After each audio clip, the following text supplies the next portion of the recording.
چې غیبتونه ډېر کوي د یو بل او دا ډېر غټه ګناه ده. ګوره په شیشه هغه ګډې وډې موږ په یو بل پسې ویو که نه چا دا اورېدو نه دي. ګوره اچې د قرآن دا حکم چاته دی چې ولا یغتب بعضکم بعضا، د یو بل غیبتونه مه کوئ.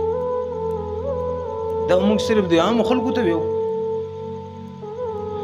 یو ځل ما تقریر وکړه په جنازه کې په اتفاق او اتحاد باندې. ما ویل اتفاق پکار دی او اتحاد پکار دی او یو بل سره ګزار. نو وجي صاحب ما خو نه پېژانده، بیا وروسته تعارف وکړو ما ته وایي د غوږ کې راته وویل موږ ګزاره کوو خو تاسو یو بل سره ګزاره وکړئ د مولیان. ویل که تاسو سم شوئ که نه ویل موږ ټیک ټاک یو. مشر روان جو مولانا صاحب راسه یاره مل د جي صاحب راته د کار خبره وکړه. د کار مال حقیقت دا دی چې موږ د یو بل سره ګزاره نه کوو. که یو مولا د بل عزت کولی مجال شته چې د مولا بېزتي چا کړی وی، خو مل موږ ټول عمر د یو بل لمنې په شا راړولي، یو بل هم بېزته کړي دي. نو موږ خو نورو ته د اتفاق او د اتحاد خبرې کوو، چېرې غیبتونه نه دي پکار او یو بل تجسس نه دی پکار او د یو بل عیبونه نه دي بیانول پکار، خو په خپل منځ کې چې کېنو که نه د یو بل نه جامې وباسو. د اسلامي تحریک د کارکن د ذمه دار ګورې دا اخلاق نه دي کم از کم. ولا یغتب بعضکم بعضا دا حکم اول ما تا ته متوجه دی. ګوره یو بل غیبتونه به نه کوئ. ایحب احدکم ان یأکل لحم اخیه میتا فکرهتموه.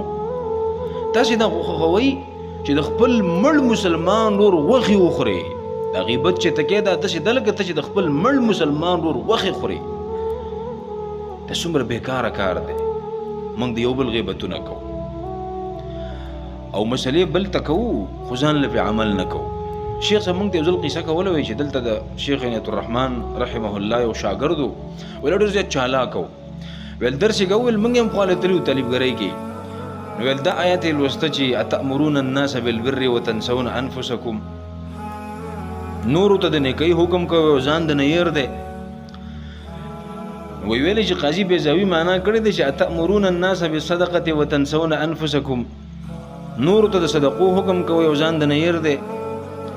ویل غاجي صاحب ورته ویل چې یاره مولوي صاحب دا خو بیخي تاسو یاد کړي، تاسو مولیان طالبان یاد کړي، تاسو بیخي په راکه پوهېږئ خو په ورکه نه پوهېږئ. وی هغه ډېر چالاک و، هغه ته ځان خلاص کوي. ورته ویلي چې ګوره په صدقه کې درې خبرې، یو د صدقې ترغیب ورکولي، یو صدقه ورکولي، یو صدقه خوړلي. نو دوه کاره موږ کوو، یو تاسو کوئ که نه، یعنې خورو موږ او ترغیب یې موږ ورکوو او صرف ورکول دي. نو دا صدقه ورکوئ تاسې که نه، دومره ګران کار نه دی. ویل بیا چې مې کمرې راغلو ویل ما ورته وویل چې ودې لیده. ویل مال چې په عوامو کې دا خبره ده چې ګورې دا مولیان بل ته مسلې کوي خو ځان له پې عملې کوي، عمل پې نه کوي. زمونږ هم دقه حال دی. یو د الله خاطر وکړئ.